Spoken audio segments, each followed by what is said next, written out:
No sweat, says the BJP, as the Narendra Modi government faces a no-confidence motion in Parliament today. How will the fence-sitters vote? Who will win the optics battle? Something fishy here. Goa stops eating seafood amid a Formalin scare. Fish sale is down 80%. Fish orders in restaurants see a sharp drop. And this day last year, Chester Bennington's death by suicide shocked fans the world over. The musician's fans in India speak about what he meant to them. It's Friday, July 20th.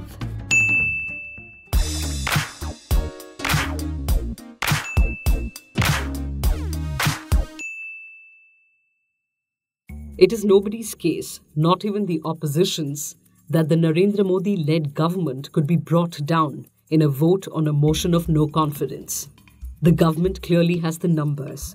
The BJP on its own has 273 members of parliament, one more than the halfway mark. What purpose then does the motion moved by the opposition and to be debated and voted on today serve? For one, with just a year to go for elections, the debate on the motion gives the opposition the opportunity to put the government on the mat in a televised debate on a variety of issues. Remember, the no-confidence motion may have been moved by the TDP over failure to provide special category status and other demands for Andhra Pradesh after the creation of Telangana, but the debate on no confidence isn't confined to one issue. One expects the opposition to take on the government on the Rafale deal, the Nirav Modi case, lynchings, and jobs. Ally Shiv Sena, which had kept the guessing game going on how it will vote, could well use this opportunity to criticize the government. Although the party with its 18 MPs clarified on Thursday it will vote against the motion and with the government. The debate and the vote will also likely reveal if the opposition is indeed rallying together and which way are the fence-sitters leaning. How will Naveen Patnaik's Biju Janata Dal with its 20 MPs vote, for instance? Odisha goes to the polls along with the general elections next year. Now, Naveen Patnaik is seen as a natural ally of the still-in-the-works federal front. But, interestingly, he skipped the opposition's show of unity in May this year during H.D. Kumaraswamy's swearing-in as Karnataka Chief Minister. How will the AIADMK with its 37 MPs vote, and what position will it take in the debate? The TRS with its 11 MPs has also not revealed its position. Now, why did the government agree to the debate and the vote? Clearly, the BJP sees this as an optics opportunity. Following the party's defeat in multiple by-polls, there were rumblings among its own allies. Also, if the BJP is able to get non-allied parties to vote against the motion, it will use that to discredit opposition unity and the formation of the federal front. Now, what really is a no-confidence motion? Simply put, it is a motion moved to demonstrate that the government does not enjoy the confidence of the House. Any member can move the motion. It can be done only in the Lok Sabha though and requires the support of 50 MPs. And if accepted by the Speaker, a date is decided for debate and voting. The government of the day has to prove its majority. The first ever no-confidence motion was moved against the Nehru government following the Sino-Indian War of 1962. Indira Gandhi faced as many as 15 no-confidence motions in her tenure as Prime Minister. Let's look at the few times no-confidence motions have been nail-biting thrillers. In 1990, the VP Singh government moved a motion of confidence, which essentially is seeking to demonstrate that he enjoys the support of the House. He lost.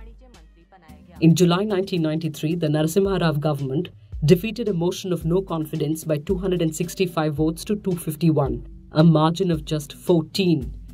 With the support of the Jharkhand Mukti Morcha members, his government went on to last its full term. It is during this motion that MPs from the JMM were paid bribes to vote to save the government, known as the JMM bribery scandal. But the most dramatic vote was that of the Vajpayee government in 1999, that lost by just one vote.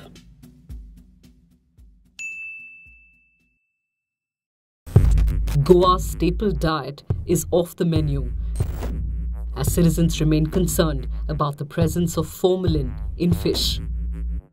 Days after Kerala and Assam reported the presence of formalin in seafood imported from Andhra Pradesh, a spot check by the Food and Drug Administration in Goa last week yielded positive results.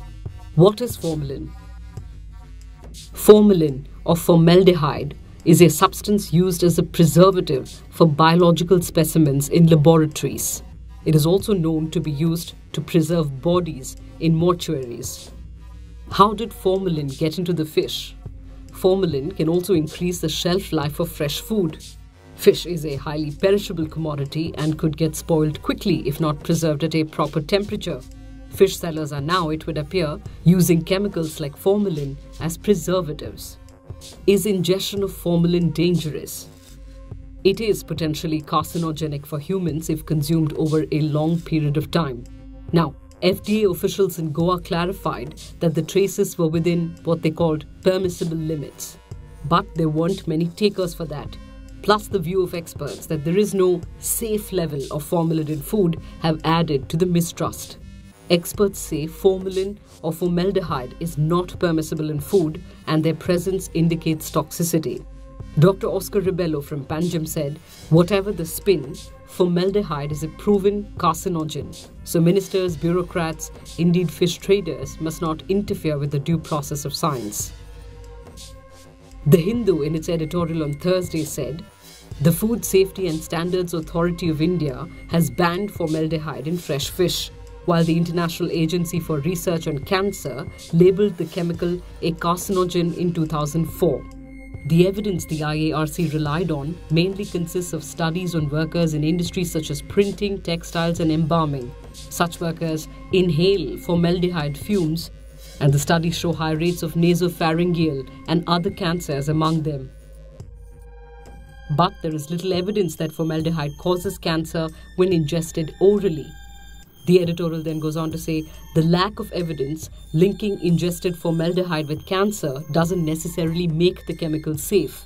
At high doses, it causes gastric irritation. Plus, the lack of data could merely mean that not enough people are consuming formaldehyde regularly enough for its carcinogenic effects to show. The absence of evidence is not evidence of absence.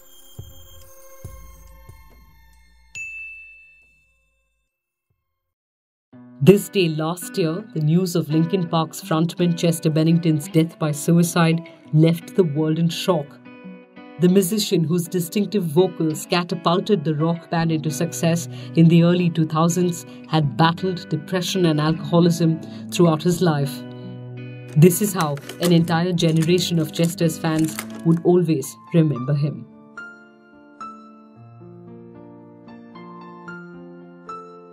I was in school, about 8th grade, when I first heard of Linkin Park. Chester is like the soundtrack to my childhood, yeah. It's probably the most unlikely song one would sing in a bathroom, but I sang Numb, full volume for at least 3 to 4 months, continuously. It made me think a lot and it made me quite independent at a very young age. The thing which connected everyone and put everyone in one place was I've become so numb. Exactly the kind of music that spoke to our souls. I just felt like someone had given a voice to everything that I was angry about at that time. Even now when I go to pubs and they play songs like In the End, it doesn't even matter. Growing up, watching, hearing and idolizing them. It's not fair that he helped so many of us survive through bad days and all the while he had been suffering himself. We're losing all of our greats like this, Robin Williams and Chris Cornell, and now him. You'd never think that someone who's so positive or whose songs are inspiring so many people would actually have internal conflicts at such a drastic level. I'm just wondering,